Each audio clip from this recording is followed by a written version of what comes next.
to die, you will not recover. Uh-oh. Isn't that something? To hear that kind of news. And then the 13th verse, it says, Hezekiah received the message and showed him all that was in his storehouse, the silver, the gold, the spices, and the fine oil, the armory, and everything found among his treasures. There was nothing in his palace or in all his kingdom that Hezekiah did not show them. Amen. When a prophet came, a lot of times, a lot of people, they didn't want to hear what the prophet said. They did. Because first thing they thought is bad news.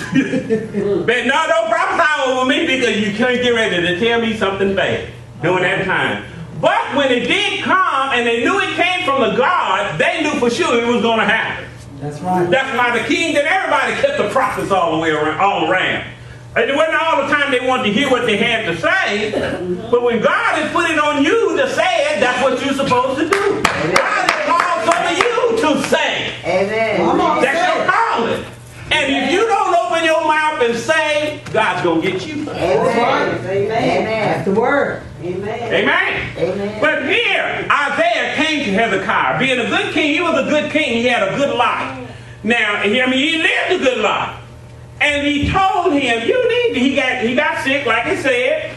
And he said, you need to get yourself right. Get ready. Because the sickness that you're under, you're going to die. You're not going to recover. God get ready to take you home. And as you keep reading on about this story, it said he was so sorrowful. And he thought about that, and he said, I started talking to God. Put his face against the wall and cried and said, God, I was a good king. I did what you told me to do. Come on, say I lived the way that you wanted me to live. I've always tried to treat people right. And look what's happening to me. Say Don't we feel like that sometimes? Yes, sir. Amen? Yes. You didn't die, they didn't have the check. Amen. They did me the same way. But it over and over and over again. Not one time, but over. I took 3 jobs. I knew one of them would come through. You know, I this is my way, Sister Tanya. Because if one of them don't pay me, the other one, somebody gonna come. I took 3 different jobs. People that don't even know me. 3 different companies. 1 week, all 3 of them didn't pay. What y'all doing? Calling each other or what? The devil know all 3 of you?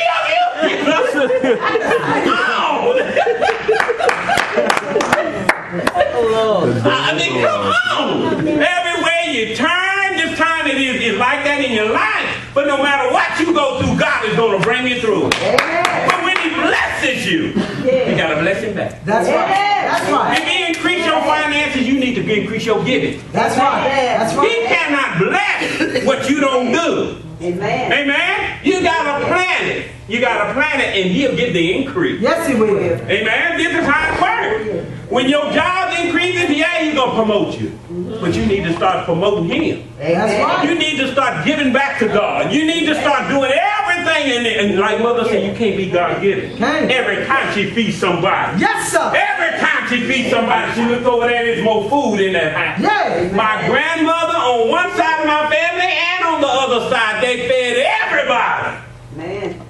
Big Mama show, definitely Big Mama. Big Mama show. I don't care if you was a drug addict or wino or whatever, you gonna eat it Big Mama's house. Amen. I don't care what you did, who you was, what color you was, it didn't make no difference. You come in here and you gonna eat. Amen.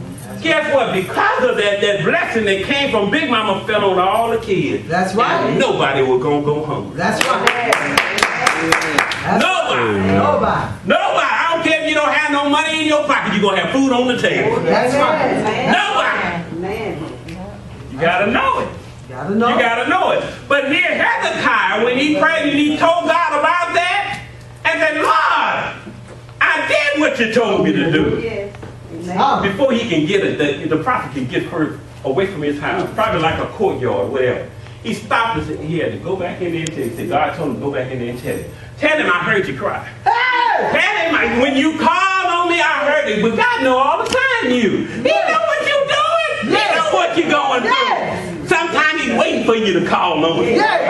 Sometimes he's waiting for you to ask him. Amen. And he's waiting for you to tell him. Amen. To stand up and say, Lord, I'm living that life for you.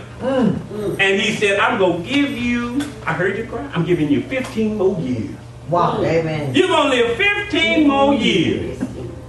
Amen? Amen. It's time to rejoice. Yeah. Well, God can bless you in your finances and bless you. But sometimes we get caught up in that blessing, we forget for what he's done. That's right.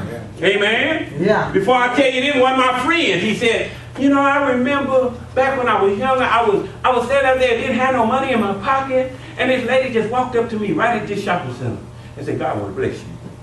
God want to bless you with a car.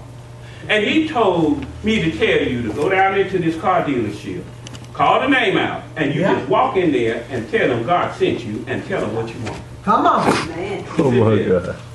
Yeah, right. You kept thinking about it. He ain't standing, but see, God will tell you something. He ain't going to tell you over and over and That's over right. and over. You thinking he's going to do that.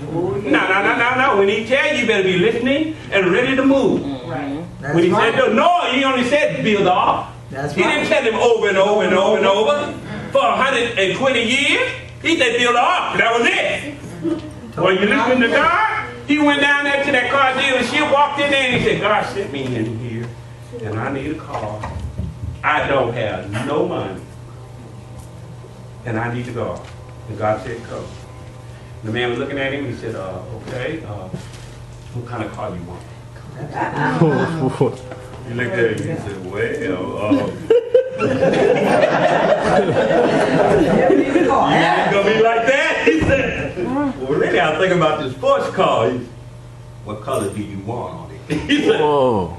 okay, I want this kind of color on this car. That's right. Tell it. What kind of engine do you want in it? He just started going on. He said, well, in that case, I want this guy. He's picking out the fastest engine he can get. But you also said if you take care of that car, God's going to take care of you. And the car's going to take care of you.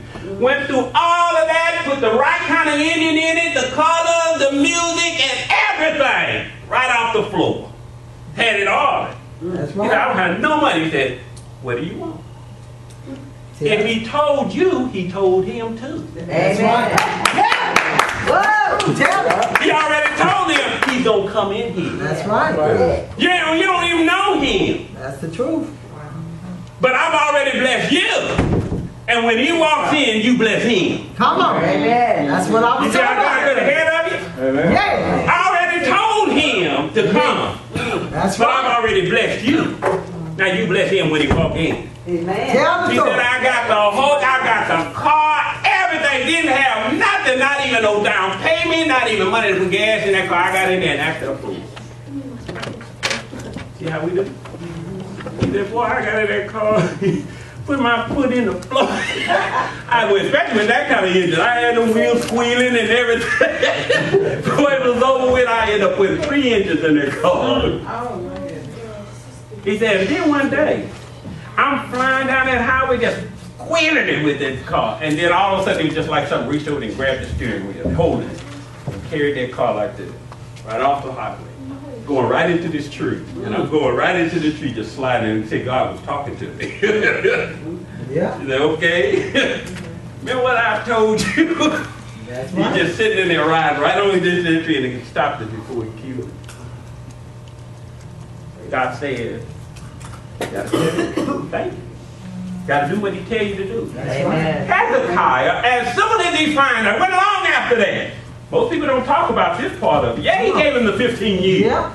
But after that, rejoicing and feeling so good about what God is still, God tells you who to share your blessing with. Amen. Who to tell it. Yeah. Somebody been prophesying to you and tell you, you don't tell everybody that. Unless God told you to tell them. You don't tell everybody what he's done for you unless he wants you to do this to certain individuals. He goes over there and said, and the king that already had a rule over them, another oppressor, That's right. found out that he was sick, send some message over there. Well, we're going to send you a present, whatever. Let's just see how things are going. But if people giving you something good, don't mean good all the time. Amen. That's right. He said, oh, God has blessed me so. Let me show you what I have. Come on. And that's where it came. He showed him his silver, his gold. Come on. Amen. I mean, he went through everything. I mean, even if he had a piggy bank, he had to tell him about that too. Yeah. I mean, everything. The prophet said, what was that just left out of here? He told him who he was. He said,